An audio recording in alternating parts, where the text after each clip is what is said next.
فەرمانگەی پارێزگای هەڵەبجەی کۆمیسیۆنی هەڵبژاردن و ڕاپرسیەرێم لە کۆنگرەیەکی ڕۆژنامەوانیدا ڕایدەگەێنێت 8 بنکەیان بۆ نوێکردنەوەی تۆماری دەنگدران کردوێتەوە. داواش لە وڵاتیان دەکەن سەردانی بنکە لاوەکیەکان بکەن بۆ دڵنیابوونەوەی ناوەکانیان بۆ ئەوەی لە هەڵبژاردننی پەرلەمانی کوردستان مافی دەنگدانیان نەفەوتێت.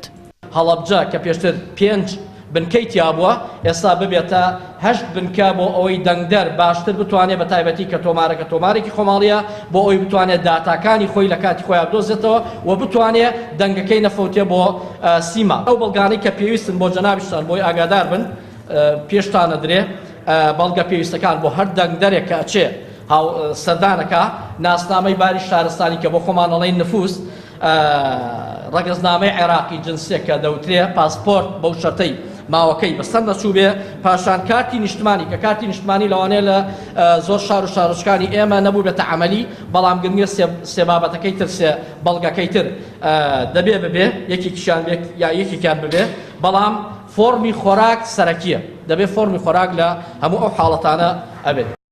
بەپێی زانیاریەکان لە سنووری پارێزگای هەڵەبجە نزیکەی 7,000 کەس مافی دەنگدانیان هەیە و بنکە لاوەکیەکانیش لە 5 بنکەوە بۆ 8 بنکە زیاد کراوە.